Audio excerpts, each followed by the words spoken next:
when you see guys Yeah. like you in the gym that are, pulling 600 plus and squatting 500 plus, it's hard to imagine that a person like that started, with a 115-pound squat. But they did, because we all do, Mhm. and it took Andrew the better part of 10 years to get there. And that's because along the way it was trial and error and learning. But the point here is, if you are consistent, if you learn the technique, if you get your programming dialed in, if you follow Andrew's advice, you can become a much better, bigger, stronger, more confident, more capable, more resilient version of yourself.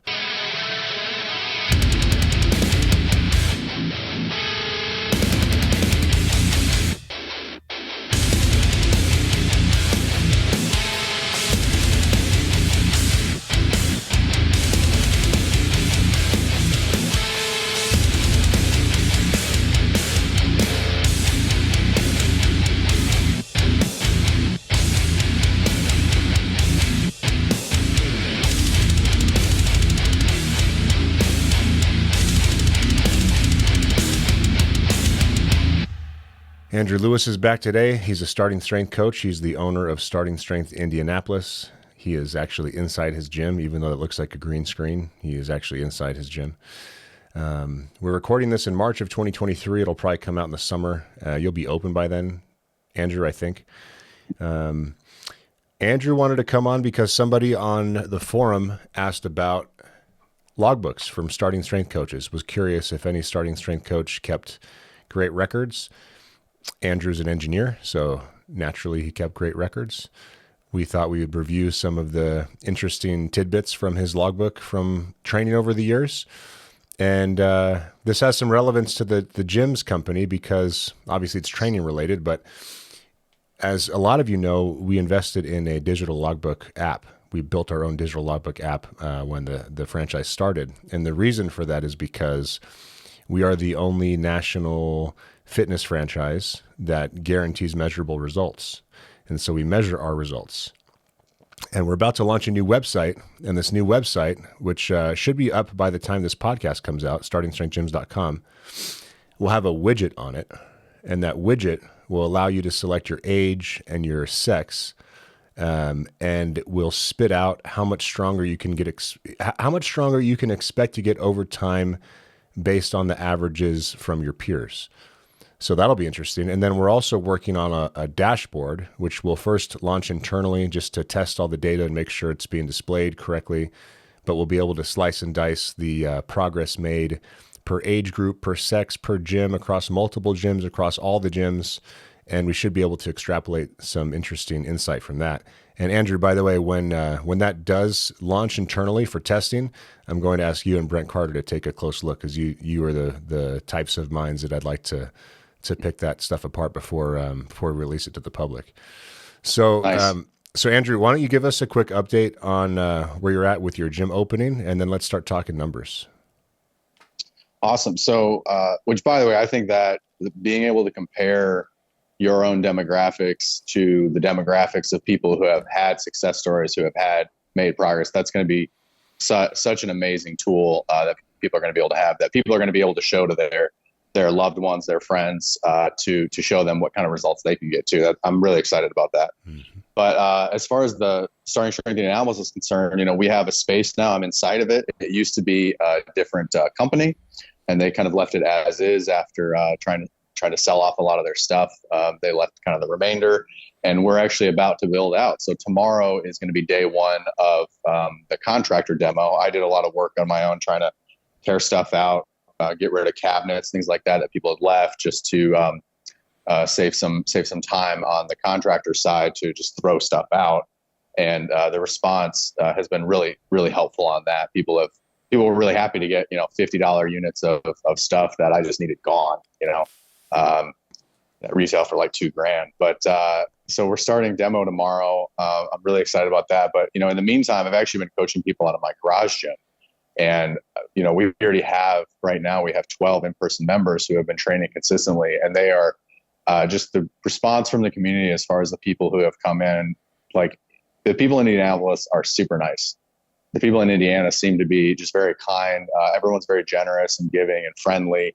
And I've been like I always say, I say this to my clients all the time, our members all the time, that like, I can't believe that I get to do what I do. It really is like, if I help you out with something and you say thanks, I say it's my pleasure. And I really mean that, because the fact that I'm allowed to do this is insane to me. That I can help people make themselves stronger, and it's something I'm good at, and it's something I like to improve on. And I can make a living off of it. It's crazy. It's mind blowing to me. And, even in the last couple of months, seeing the effect my coaching has had on these people's lives has been, it's just every time something happens as far as milestones, it reminds me why I do what I do.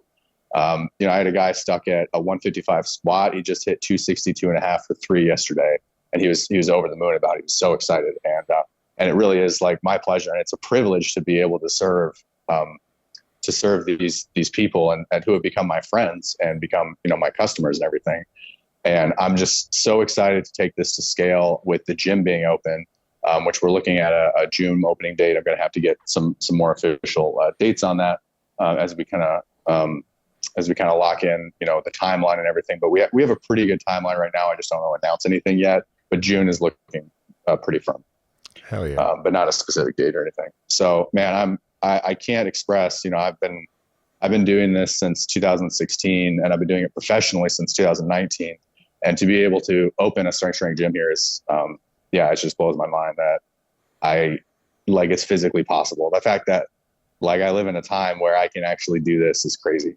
Yeah. Yeah. Life is good. I remember when you were working your engineering job and wanted to make the jump to start coaching full time, you were pretty nervous about it. Naturally, you had a good career. You had spent a lot of time getting education so that you could perform that job to task. Mm-hmm. And then you made the risky decision to basically start over.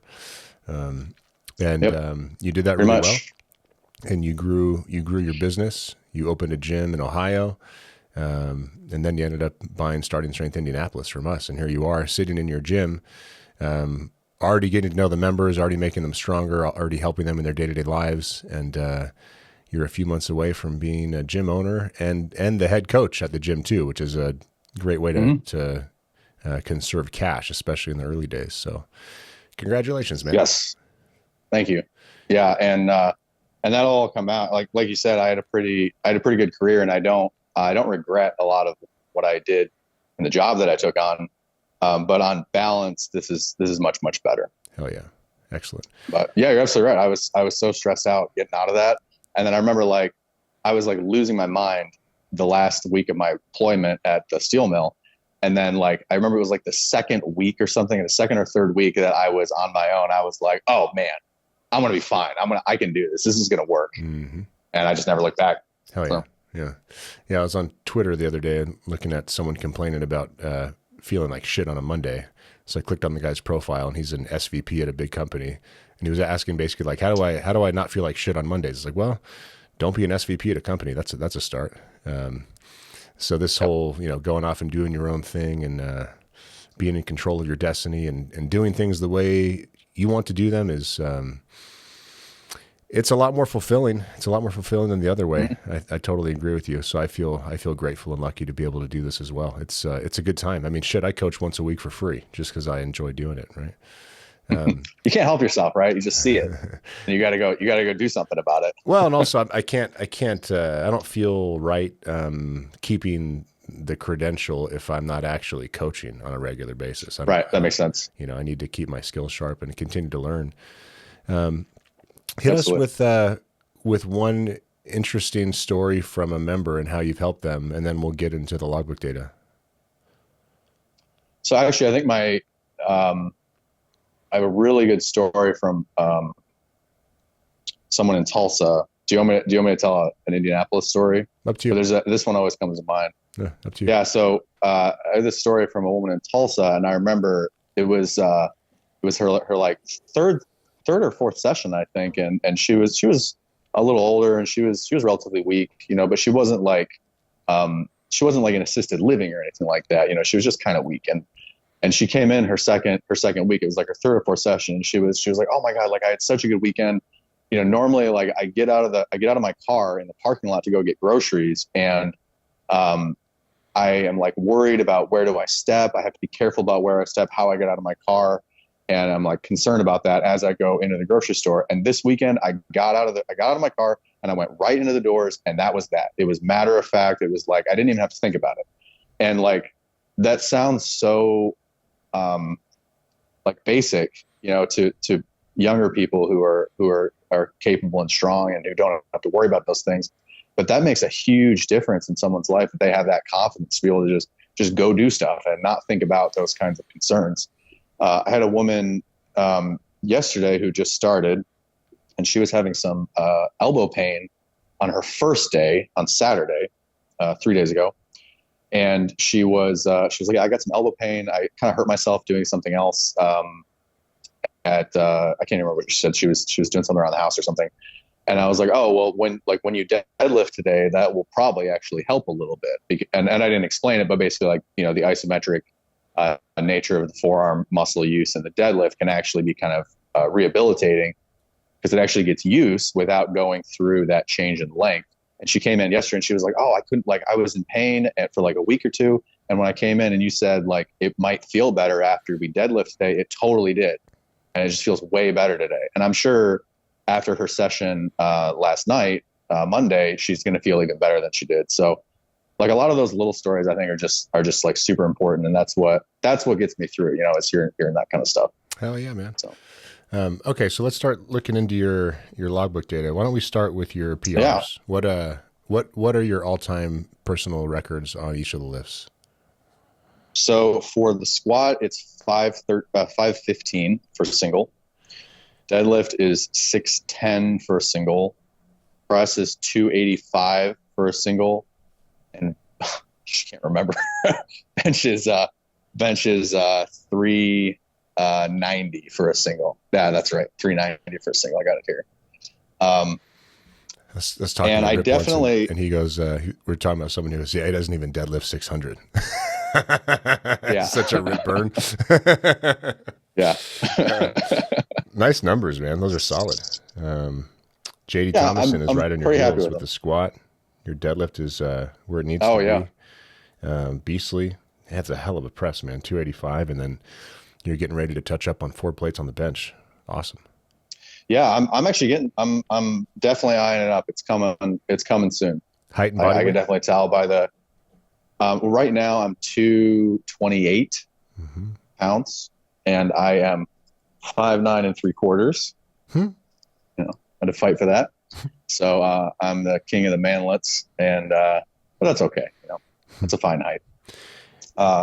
Which is actually is funny because every single one of my male members at the gym, at the garage gym, Starting Strength Indianapolis, everyone here is over 6 foot. Every single man is over 6 foot here. It's the craziest thing. You're in the Midwest. I got some guys who are 6'6", 6'5". I know but even when I was in Ohio, it wasn't like that. Right. It's all, I don't know what it is. It's this beef and corn, man. I'm telling you. Yeah. But I'm eyeing up 405. It's coming. It's just a matter of time for sure. Hell yeah, man. And take us back to day one in your logbook. Where did you start? So the earliest recording I have is when I read the book in 2010. And I wish I had some stuff from when I was screwing around in high school, which that's what it was. It was screwing around. And when I was I remember the very first lift I ever did, which was the bench press as a 15-year-old. And I remember doing like 3 sets of 10 and then coming in the next time and thinking like, okay, well, I should do it a little bit heavier than last time. Like something about LP like already made sense, even though I was doing it for 10s, right? But in 2010, I had read the book and I had started the program, and I even built like these stupid squat stands out of 5-gallon buckets, cement, and 2x4s. And I inherited, or my uncle had given me, because he just wanted it out of his garage, some barbell, some plates, and a tree, and some other stuff. So I was doing that, and I did LP. I did LP as best I could with the information that I had at hand as a 19-year-old young man. And I gave it a good effort, and I ended at a 315 squat for 3 sets of 5. And where'd you start? I don't know if it was high. Oh, I'm sorry. The first squat I did was 115. 115 for 3 sets of 5. What about your other lifts? Yep. I don't have those actually recorded. I have the end of the LP recorded. I ended the deadlift at 395. I ended the press at I think it was 125. It was pretty low, and then I benched up to 185. The upper body. And I was screwing up all sorts of stuff. Yeah. Your LP squat ended where? 315 for fives. Okay. So your deadlift is quite a bit further along than mine was at the LP. The rest of your numbers are pretty close. My upper body was slightly ahead of yours. What was it about? How did you drive the deadlift up? Or you just have good leverages for it? I've just always I think I don't know what it is. There's something about the deadlift that I just like doing, and I don't think there's a mechanical reason why. I don't think there's a mechanical reason to explain that difference. I think it's a psychological one. I am scared of squatting. Like even back then, I was scared of squatting. I made myself do it. But deadlifting, it's just it's on the ground. You pick it up. Like if you mess it up, you're not going to die. So I think it was far more psychological, and especially as a young man who was and this was a part of my psychology at the time, was I was forcing myself to do difficult, stressful, painful, arduous things to grow myself, to make myself more resilient to that kind of stuff. And this is another example. So I was forcing myself to squat, and I think that's why there was such a big discrepancy. Yep. In addition to the fact that I had this perpetual thing where I would deload my squat because I thought I was doing it wrong. Mm-hmm. And so I would just reset I'm not doing the technique right, and I don't want to push it up for no reason. But with the deadlift, as long as I set my back and pushed, I didn't care. I just kept going. Yeah. It's probably a reflection of my poor programming. What were you doing at the end of LP? Were you doing 8 to 10 minute rests between sets? How far did you stretch things? No, I only did 5, and I guarantee you, if I had done more, it would have gone better. But I remember that I have it so clearly in my mind, that last set of 5 squats, because I told myself I'm going to hit 315 for 3 sets of 5, and then I'm going to take a break and I'm going to do something else. That was what I told myself. And that's exactly what I did. And that let me push through. But man, I got done with that last rep. That was a slow last rep that is burned into my memory of the gym I was at, which no longer exists in the form it was. And after that, I just screwed around. Yep. I just stopped doing the program, basically, even though I could have. And if I had gone to 8-minute rests, if I had gone to 9-minute rests, if I had eaten more, which was another thing, I didn't want to gain the kind of weight I needed to do until many years later. I was scared of getting fat.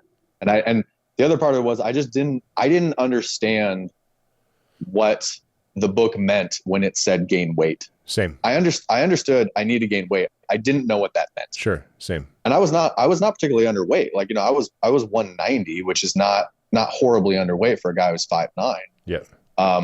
But it still wasn't enough. And I didn't appreciate the severity that the book meant. Got it. To a degree, So, did you do, drop sets, light day, that kind of thing on your LP, or none of that? Yep. No, I went straight up to 315, straight LP. And the other thing that I screwed up that a friend of mine helped me out with was I did not taper my reps in my warm-ups until I stalled at 260. You were doing fives all the way. So I stalled at 260 all the way up. Gotcha. And I remember telling my buddy, who was much more experienced at weightlifting than me, I said, I don't know what's going on, man. I just stalling out. I'm failing the first set, and then I rest 5 minutes, and the next sets are fine. And he was like, well, how much are you resting in between? How much are you resting? What does your workout look like? And I explained it, and he was like, yeah, you're doing fives all the way up. Why don't you try tapering the reps as you go up?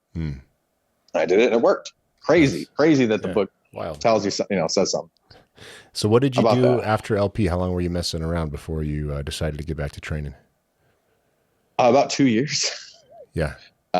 And something I kind of want to get out front is there's a couple of lessons that I learned throughout this entire process. And these are going to be absolutely shocking to you, Ray. The first one is consistency matters. The second one is that technique really matters. Mm.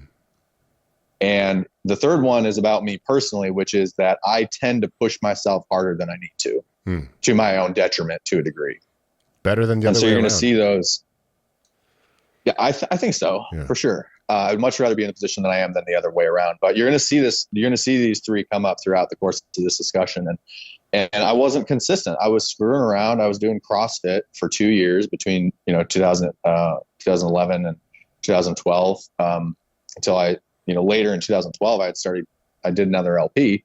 But I was doing one heavy lift of each of the main lifts, and then I was doing a Metcon. And I was doing like 30 snatches at like 95 pounds. Yep. It's like, hell. Hey, we've all been there. I did the exact same thing. After my LP, I was like, this CrossFit thing doesn't make sense, but it's so popular. Maybe it does create results, and I'm already strong. So what happens if I do CrossFit when I'm strong? I got weaker and fatter and sore. So I learned really my beat lesson up there. But I have to try things myself. That's just the way that I operate.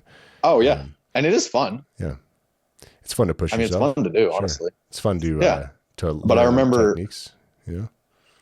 I remember being at the box, and this was one I didn't usually go to. And I remember we had to do 30 deadlifts for time with box jumps and something else in. And I remember thinking, okay, set your back, push the floor. Don't worry about the time on these. You'll make it up in break. As long as I don't do a break on these deadlifts, I'll be fine. Mm-hmm. Right. That's how I'm going to make up the time. And I remember seeing this guy next to me, he would just rip it off the ground, bounce them, rounded back.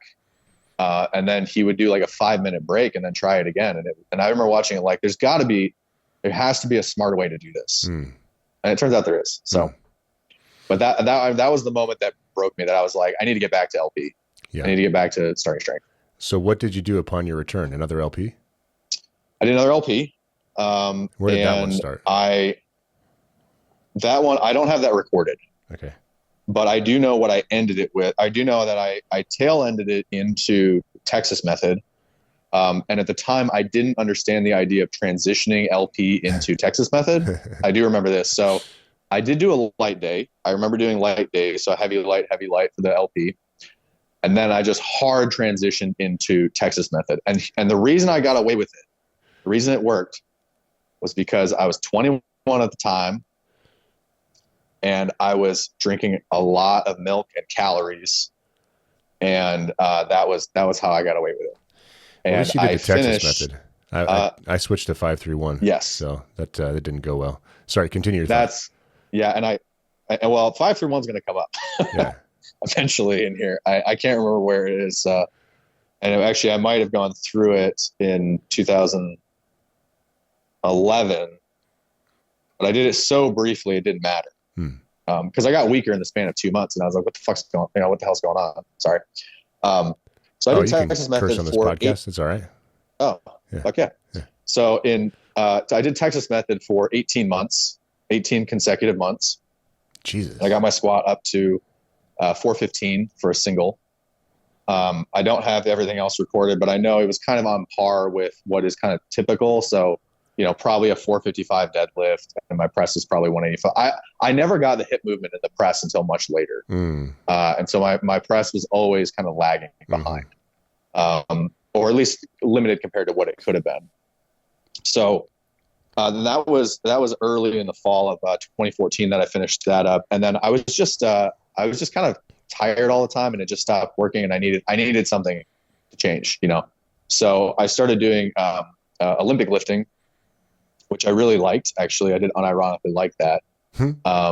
And part of the reason I switched to that, and part of the reason I needed a change, was because I was squatting so deep that my lumbar would relax into the bottom, and my back was in a lot of pain from just basically repeatedly minorly tweaking my lumbar muscles. And so and I remember or during no, this was when I was finishing Texas Method, or I'd reset Texas Method down to 5, and I was just like, this is too, like, I need to stop doing this to myself because I'm messing my back up, and I don't know why. Right. I later discovered it's because I was squatting too deep. Right. So I very briefly kind of like rehabbed that and like took it easy. And then I switched to Olympic lifting from there.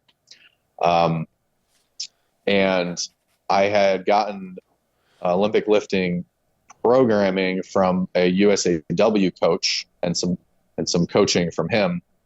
And that did not go well. And I got weaker in the process, and I developed some really bad lifting, in my opinion, some really bad Olympic lifting habits.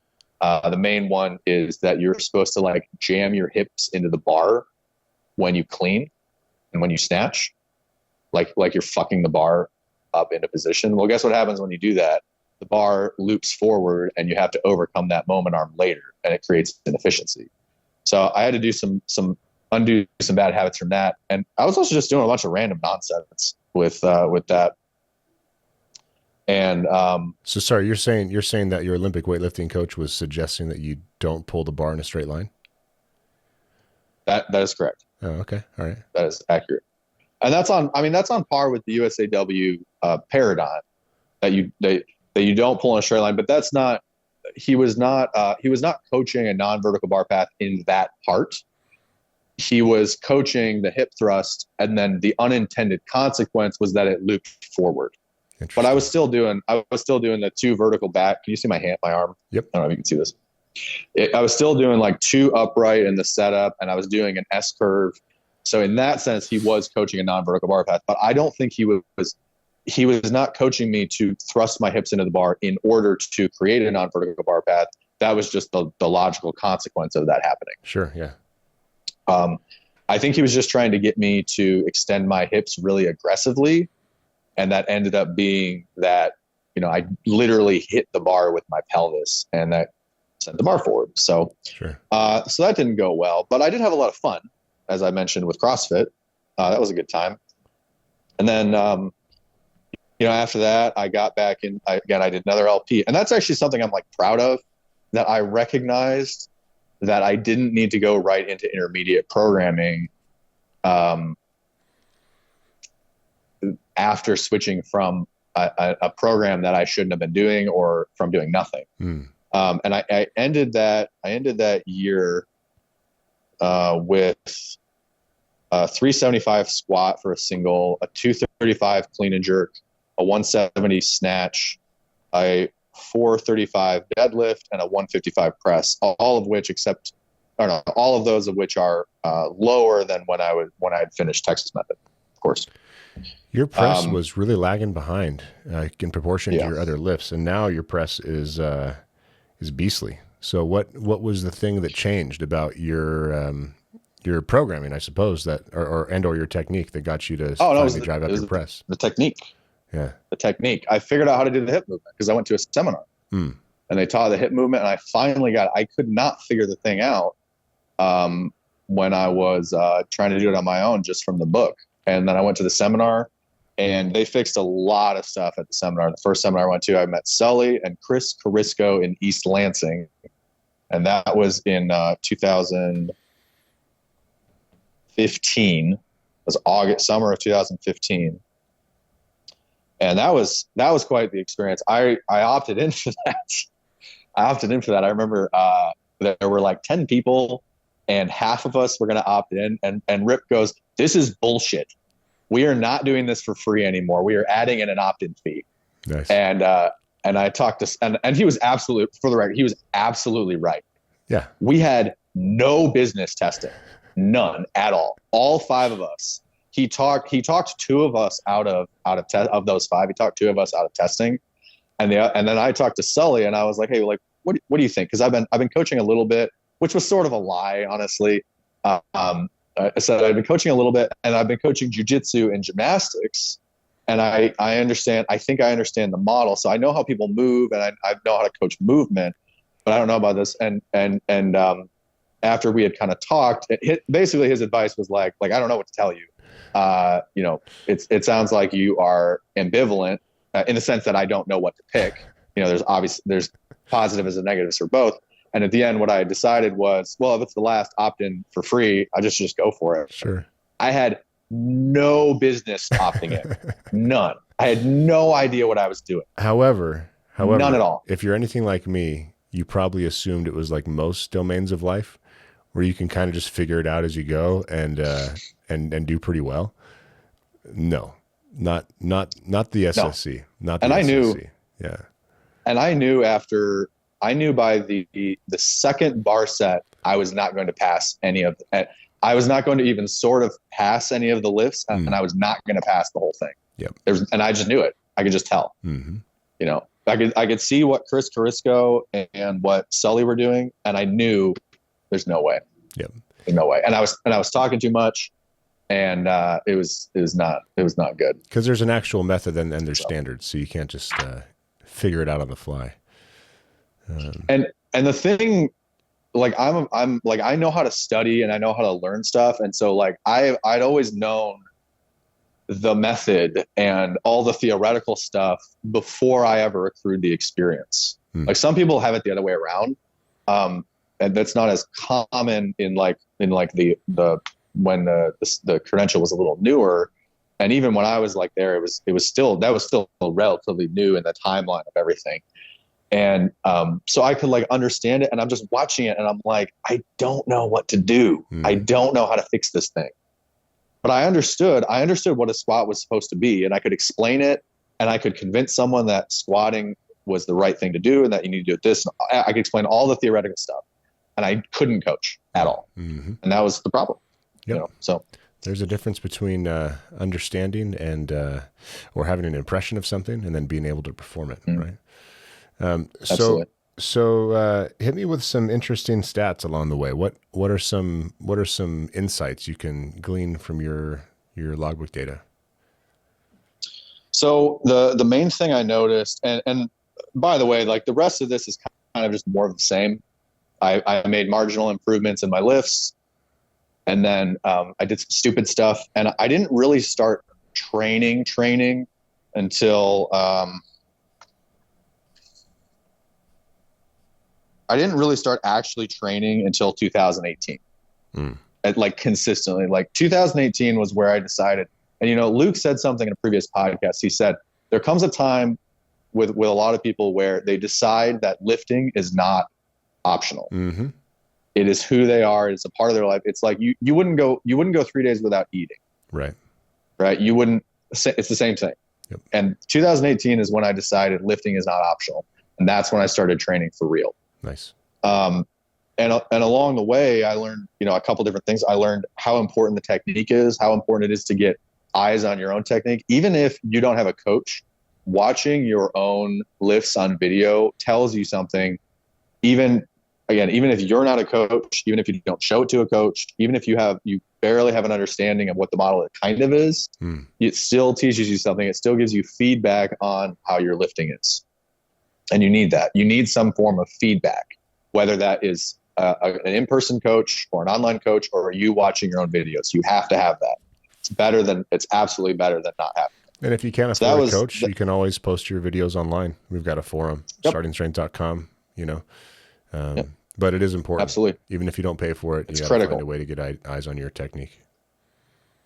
The technique side, I cannot explain adequately. Like the same way I said, I didn't understand how important the food was, the actual implication. I cannot express to someone how critical the difference between the wrong amount of hip drive and the right amount of hip drive will affect your linear progression. It might be the difference between you adding another 65 pounds over the next month and you switching to intermediate programming right now. That's how severe some of these critical elements are and how important the technique is. So that was one of the main things I learned. The other thing is I learned that things get in the way, and that's a normal part of life, and you can't avoid that. So, you know, when you have these life events, you can't get super stressed out, or you can, but you know, just understand it's natural. You can't get an unbroken 10 years of consistent training. Things happen. The things that happened to me were I got really stressed out at work. I got shingles, and then I trained the next day anyway. And then I got off of SSRIs at one point, which really got in the way. And when I would overwork myself, I would get hurt. And that was one of the big things that I learned from this analysis was like, it just did not occur to me. Almost every time I've had an interruption in my lifting from progress, it's because I worked myself into the ground, which Brent Carter told me I was doing, and I didn't listen. And he was absolutely right. And I didn't listen until later. And then I had to reset, and I broke myself, and then I'd reset and I'd break myself. And it might not have been lifting. It might've been lifting. Like I hurt my adductor when I, on 2 hours of sleep, squatted 455 for 5 sets of 5. And that was not ideal. And I should have been more prudent. I should have realized that was not a good idea, and I'm a coach, for God's sake. I should have been able to see this, and I couldn't help but just beat my head into the wall and choose to do it. I'm a lot more reasonable with programming for members and clients than I am for myself. And so I outsource my programming because I keep beating myself to a pulp. I keep pushing too hard. And so I've got Will. He was helping me with my rehab when I had neck surgery. And now Will Morris is just my coach because he says that the key for my success is load management, which is a nice way of saying, don't be an idiot and go balls to the wall every single time you train, Just because you can doesn't mean you should. Yeah, and this is specific to me. A lot of people can and should go balls to the wall every time they train, but based on my background and where I'm at in my training, it's not a sustainable situation. What's the point of all this? What has it done for you? Has it been worth it? It's part of your life now. Why? What is the motivation for you? All this stuff. Yeah, it's a lot of work. Lifting. Man. Yeah. And you can see where I actually got serious by the notebooks, the ones that are more bare bones. I can't even express how helpful to my life it's been. Again, it's like having food. It's like having water. I can't go without it. I would, and if barbells didn't exist, I would be doing something to get the same thing I get out of this. The physical stuff is obvious. Like I am less injury prone. In fact, I've gotten so strong that the only place that I can hurt myself is in the gym because nothing else, like getting out of the car doesn't hurt me. I mean, barring like getting in a car accident, I haven't been hurt out in public. I haven't been hurt at jiu-jitsu. I haven't been hurt doing anything because I've got my muscles and my bones have gotten so strong. In my opinion, I've gotten so strong that I just can't get hurt doing my daily life. And what kind of stuff what kind of ways would you get hurt before getting strong?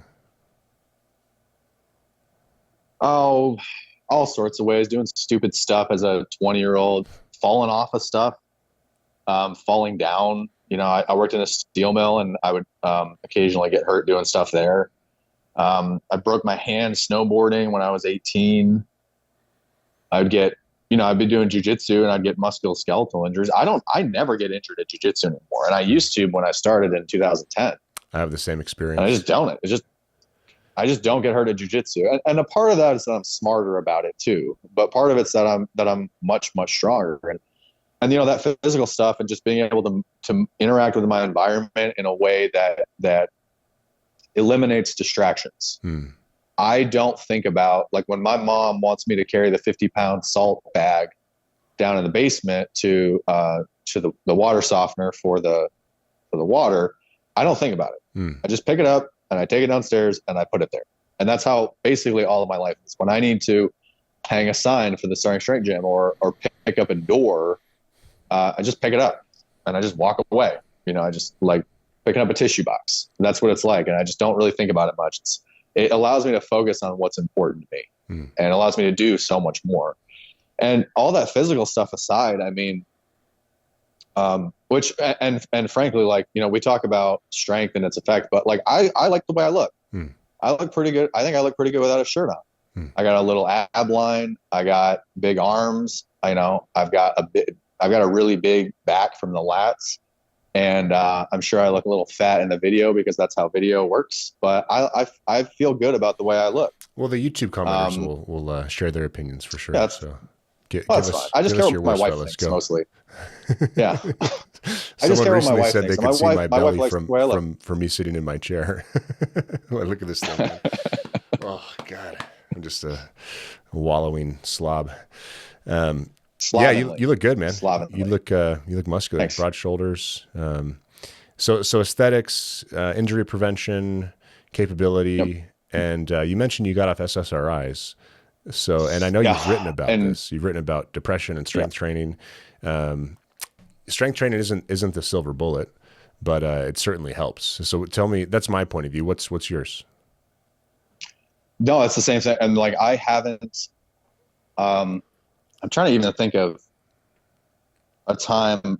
I don't think I've ever left a workout feeling worse than when I got there, except maybe when I get hurt, or maybe when something just doesn't go to my liking. But that's a mental frustration. According, like, I feel good if I'm in a crappy mood and I go work out. I'm in a crappy mood for about a half an hour, and then I'm in a better mood, and I'm in a better mood, and then I finish my workout and I feel good, and I'm ready to take on the world and do whatever I want. And I feel solid, and that's how it's always been. You know, it's always been helpful from the mental side. And I think lifting and jujitsu have made me more patient, have made me kind of calmer throughout the day. I don't really have like a chip on my shoulder. I don't feel the need to impress anyone. I don't feel the need to show anyone up or anything like that. I just do what I want to do, and I don't really worry too much about what people say. That's a really Except for good the people I point. care about. That means a lot to me. You know. Yeah, that's a really good point you made there. I hadn't thought about it in those terms before, but I know I had this experience, and being around a bunch of young men, I believe that it's not unique to me or to you. But when you're Mm. young and you haven't accomplished anything, and you've got a whole bunch of testosterone and confidence, there's an insecurity attached to that, and a lot of guys feel like they have to prove themselves, whether it's conscious or subconscious. And it seems to me that when you prove to yourself what you're capable of, that kind of goes away.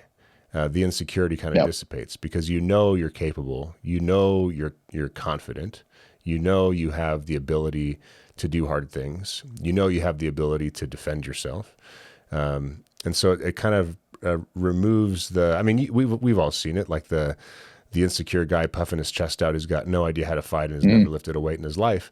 It's laughable. And it's good that you've come along and you've been able to overcome that. How has it changed about the way you feel about yourself? Because I know that depression is low self-image or low self-worth or some combination thereof. What has other than you feel better because you know you're capable and you feel better because you look better. How has it changed the way that you feel about yourself? Well, it's been an immediate hormonal change. You know, every time you work out, it changes how you sleep. It changes how you feel instantaneously. And when you sleep well, you do better, or you feel better throughout the day. But as far as like self-image and everything, I mean,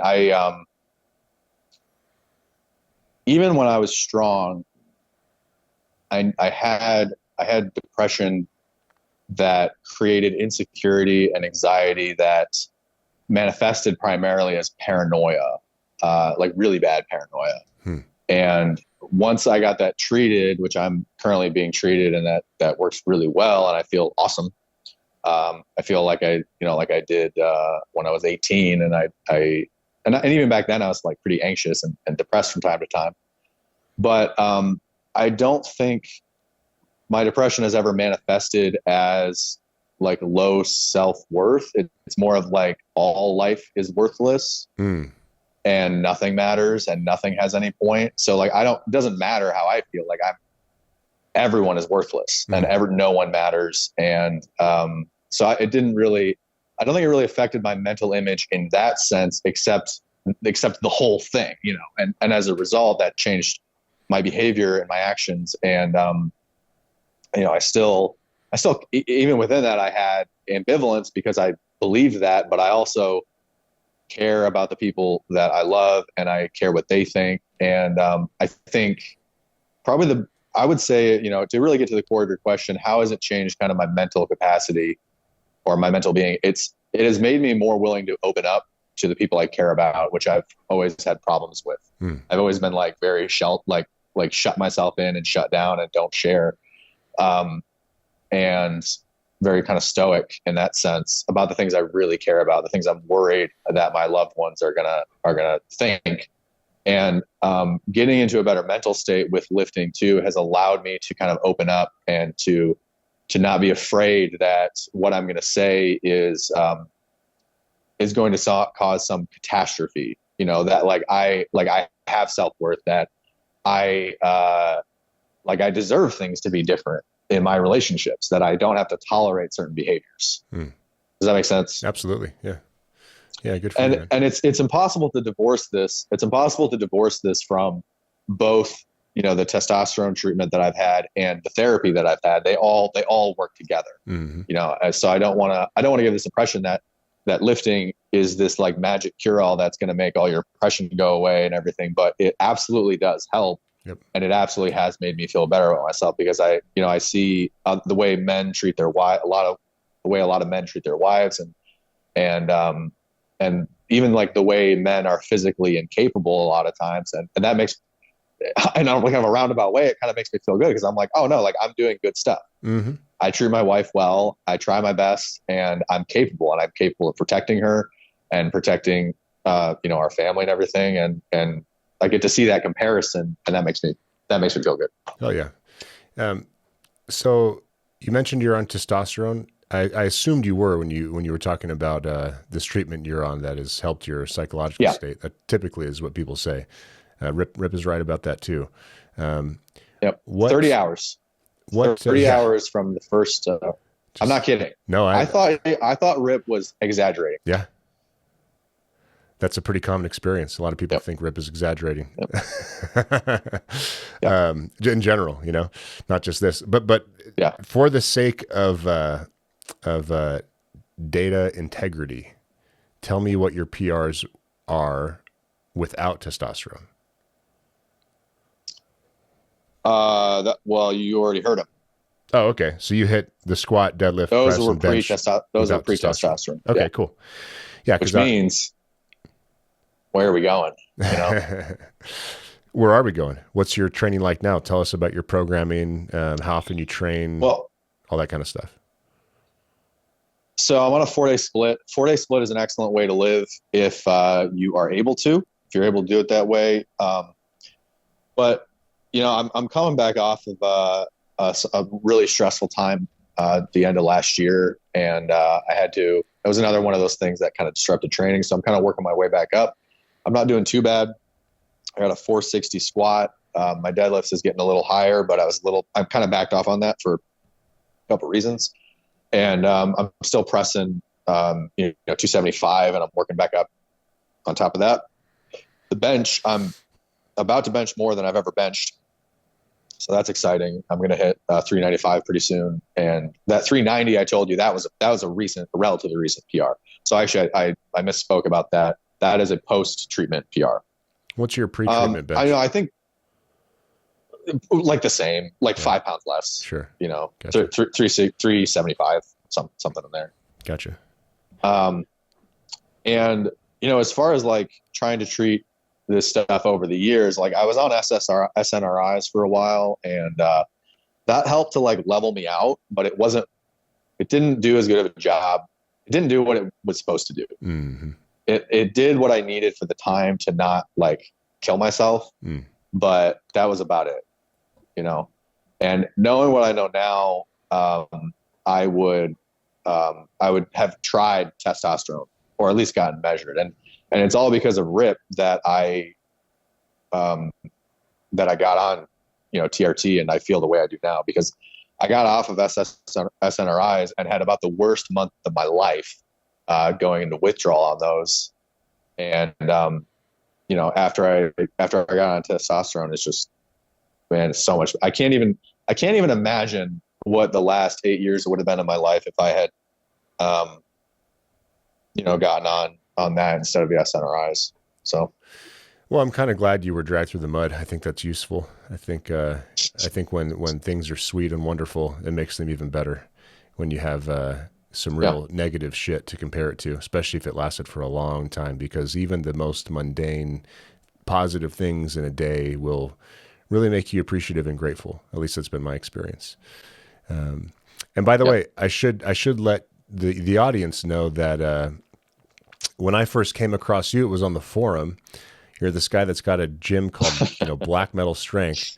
Yep. And I could just tell by your tone on the forum, like this dude is talented, but he is not happy. And so I contacted you way back when. I had a feeling we might work together someday, just because you're competent and you're in the community. But the intention was just to kind of say hello and check in on you. Really, it's like you seem like a good dude. And I was so suspicious. Oh, I could tell. Yeah. I remember when you called, and I was like, "Why is this guy calling? Why is he being nice to me? Like, what is happening? Why would anyone be nice to anyone ever?" Right. And then we just got to talking and built a good friendship. And then, you were working at the steel mill at the time. And then you got in touch with me, like I said, and asked for some advice about quitting and starting a coaching practice, which I was flattered by. I'm glad you asked me for input. I'm glad we spoke. And I heard your analysis and your plan in terms of finance and growth. And I was like, shit, this guy's in his 20s and he knows how to think, and he knows how to work, more importantly. So at that point, I was like, I think this guy is a high potential prospect for us. And based on where you were at in Ohio, I didn't know that we'd ever work together. I assumed moving probably wasn't on the table. It's not for most people. Then you approached me about opening up a gym, and I gave you a few options on what markets I would do if I were in your shoes. And then you picked Indianapolis, and shit, man, here you are, Starting Strength gym owner, Starting Strength coach. I'm in the gym. I'm here. You're strong. You're happy. Doing what you love. You're grateful. It's a great turnaround story, man. Congratulations. Thanks. Yeah, and I really can't thank enough the people who have been supportive in my life. And I know that sounds like a stereotypical thing to do, like a cliche thing to do, but it really is true. People like you, people like Rip. Rip has helped me. I can't even count the number of times he's helped me with like critical turning points in my life that he didn't need to help me with. Same. He just did. Same. My parents, my wife, who, like, why did she marry me? Like, what was that about at the time? Like, I didn't deserve that, And I think back to, especially like when I was like not happy, like I was not a good partner. Yeah. Like I'm sure I was fine enough, but like, I don't know if you've ever been around someone who's just constantly miserable and just this sad sap. And it's just like, I don't know. I don't know how she tolerated it for that long, but I feel like I'm able to be better now toward her than I've ever been. So I'm happy about that. Well, she saw potential in you, and kudos to her for sticking around. Yeah. Well, and it's funny you say that about the analysis for the gym, because that's just what I did. Like, my job was project analysis. That was part of my job. Mm-hmm. So literally the analysis I sent you, that was like a small version of it. The numerical amount was small compared to a lot of the projects I had done. And I just did the same exact analysis mm-hmm. That I'd always done, but this was personal. This meant a lot more. Sure. Yeah. When I'm evaluating people and their potential, I basically just want to know, can you think for yourself? And another way of asking that question is, can you perform an analysis? And actually enjoy that as an interview question. Tell me the last thing that you analyzed and you got right. Or tell me the last thing you analyzed that you got wrong. Or tell me the last thing you analyzed that is counter to conventional wisdom. And you can learn a lot about a person by the answer to those questions. And you'll be surprised at how few people can actually perform an analysis versus just regurgitating somebody else's. Yep. Well, and even just financial stuff, just what's the thing going to cost? What are the benefits? And then how long is it going to take you to get that money back? Yep. Like, a lot of people just don't know how to even that kind of basic analysis. A lot of people don't know how to do that, or even think to do it. Is there anything else you want to mention about your logbook? Because I've got another question for you. No, I think what we went over in the beginning was very representative of the whole thing, mm-hmm. a synecdoche, if you will. But I think there's not really much more to go through. I think the only thing is online coaching. Feedback, which I took in the form of my own video, getting online coaching, getting in-person coaching. In addition to the technique, in addition to consistency was what drove my progress to where it is now. Mm-hmm. And you don't give up. But what's your question? Your attitude is that yeah. you do not give up. Yeah. I mean, I believe you tested out, or you at least went to 5 seminars, or you tested 5 times? Is that right? Four times. I tested 4 times. Yeah. Only, I would say one of which I had no business being a part of, which was the first one. Yeah. And the other 2, which, were kind of like, I don't want to say close, but in my mind, it was questionable. Yeah. In the right direction. Yeah. And what kept me going was every evaluation showed that I was getting better. Nice. Yeah. I'm mentioning these things because, for the young men listening that are trying to get their shit together, the traits that they can emulate are the ones that got you to where you are, namely consistency, tenacity, and being able to think for yourself. Those seem to be the consistent themes. And for big stuff, if I want it, I don't really accept that I'm not going to be able to work toward it in a meaningful way that's going to get me to it someday. Sure. Yep. I'm just as if it's really important as you are, and it's only delusional until you get it done. And then you're creating your own reality, which is very satisfying. So my last question for you is, and be as detailed as you'd like, if you had to do this all over again, or if you had someone, your doppelganger comes to you in your gym, it's a very similar situation, same age, what would you do differently? Man, that's a tough question, because there's so much in my life that has created who I am today that to disrupt any one of those elements would fundamentally change who I am. But so let's answer this question in a vacuum. What would you do specifically in regard to your programming? I would, if your goal was to optimize strength gains and it wouldn't change any of your experiences and who you are now. I would say if a guy came in and the rapport were there, because this is kind of a sensitive topic or sensitive thing to recommend, is I would say I would have gotten my testosterone tested earlier. Yep. And I would have considered doing, that's the first thing, is I would say I would just want to get eyes on that, and just see what the numbers are. But that's more for your psychological situation, right? Oh yeah, for sure. So what about purely just be consistent? Be consistent and get help. Get help from someone else, and if they're there getting help from me for programming, be consistent. Just be consistent. Don't go do CrossFit. Don't go screw around with other stuff. Don't do inappropriate programming like 5-3-1 when you're a novice. Do the starting strength linear progression. Tail end it with the heavy light setup. Go into an intermediate program and keep going. Mm-hmm. Mm-hmm. And when you uncover problems, fix them, and then keep going. And don't take a month off. Yep. Bree, please link to the How to Do the Starting Strength Novice Linear Progression podcast that Nick and I did. So if people want explicit detail on how to run that without just doing a wholesale program hop like Andrew and I mistakenly did, and they can listen to that episode so many times and hopefully save themselves some heartache. Andrew, if people that are not in Indianapolis want coaching from you, do you have any room on your online coaching roster? Not at the moment. Okay. No. Okay. That might change. I should say this. I know it will change in the future, mm-hmm. but right now I'm trying to get, and even when you post this in the future, at that time, I might not even be taking on a lot of people, but I'll be working on our core offering, which is the in-person classes and everything that goes along with that. Online coaching will come shortly after that.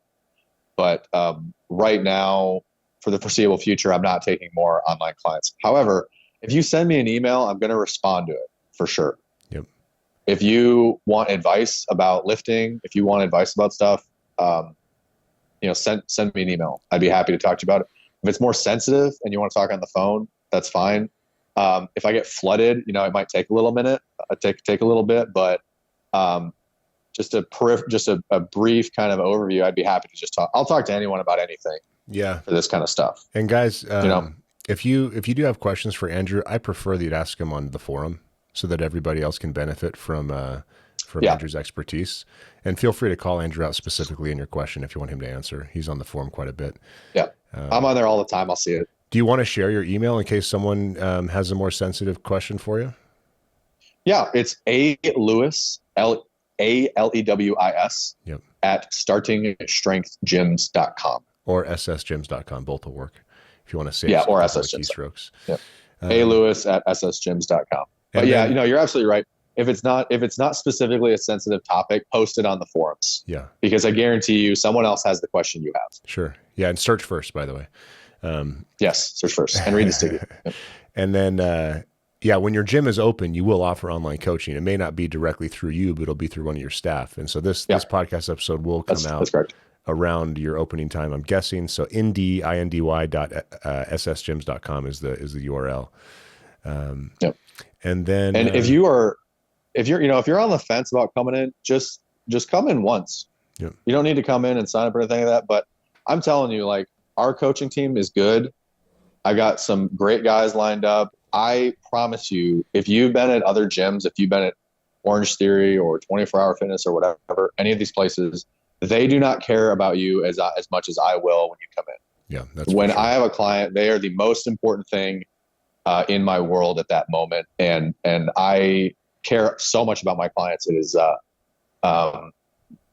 like we're gonna blow you away. I promise. Yeah, I can't understate you had a that. Double your money back guarantee at your old gym, didn't you? Yes, and I was charging $600 a month. Yeah. If you're in or near Indianapolis, get in touch with Andrew. Email him. Sign up for the early interest list at the website.